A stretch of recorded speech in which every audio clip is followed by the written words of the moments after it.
I am going to show you an efficient technique for laying out the details of a medium to large project. To do this, we are going to need a closed space with a very big wall. Yup. This should do it. You want to find a space with a big wall and plenty of lighting. Before we talk about what else we will need, let's step back a bit and talk about what we are trying to accomplish, and how. You are faced with a rather large project involving many people and many things to get done. As the project owner, the first thing you need to do is write out your project objective. A project objective is a statement pieced together using the SMART acronym. A project objective should be simple or specific, measurable, attainable, relevant, and time-based. There are tons of examples online of SMART project objectives.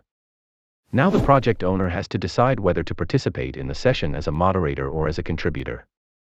The project owner has to know that the facilitator should be someone who has experience moderating group discussion, understands the project objective, and yet remains 100% neutral. Since our project owner has decided to become a contributor and leave the moderating to me, let's talk about what that means. A contributor is someone who is bringing subject matter expertise. A contributor is someone coming to the session to fully participate and contribute ideas. And finally, a contributor is someone who is there in good faith to ensure the project succeeds. So here is our wide open space ready to be set up for our contributors. This open space allows for contributors to verbalize their idea and then post it to the wall on a sticky note. We will need a few more things to help us with our session. You can provide small tables to write on, or clipboards, making it easier to write down ideas. Yes, you can go with this massive boardroom table layout instead. But due to mobility constraints, the moderator has to post the ideas to the wall. This is inefficient. Contributors must own their ideas, and this wall. This is no ordinary wall. This wall is an imaginary timeline of your project, with a beginning, a middle, and an end, laid out as if you are telling a story. Contributors will place their sticky notes on where it fits on the project timeline. Before you begin taking submissions, you need to get consensus on a few ground rules, or session norms.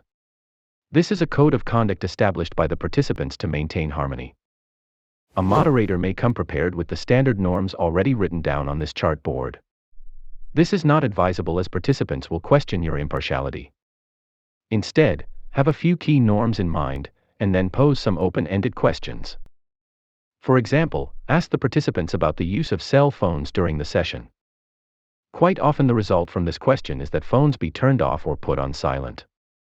There's plenty of session norms to consider and can be found online. To kick off the session, you want to read out loud the project objective. This way people know they are in the right meeting and are prepared to participate. To kick off the session, you may start with a question such as, what do we need to do as a team to accomplish this project objective? Your ideas concerning this project can come in many forms. You can identify tasks that need to be done. You can identify specific deliverables or milestones. They can be anything you want.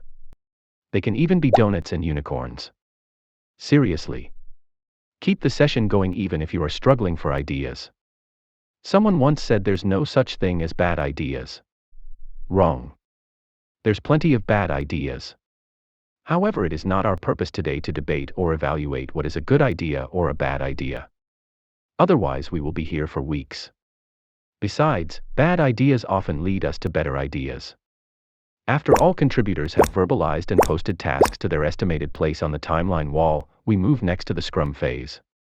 This is where members of the group go up to the wall in 2s or 3s and begin shuffling the order of the tasks. Some tasks end before others start. Some tasks can be done at the same time as other tasks. These are called dependencies. After the Scrum is over, you should have an idea of the scope of this project. Well done, folks. You may be wondering whether there is more you can do to flesh out the scope of your project. The answer is yes. You can gather more information that may be helpful for the person who has to set up the schedule.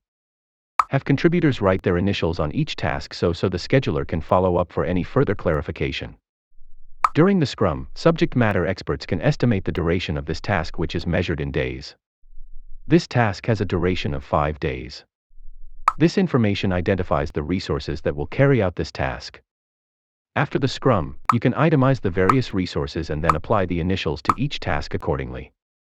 And finally, with this process, you can easily take all of the data from this session and enter it all in your current project management software system for analysis and producing an accurate schedule.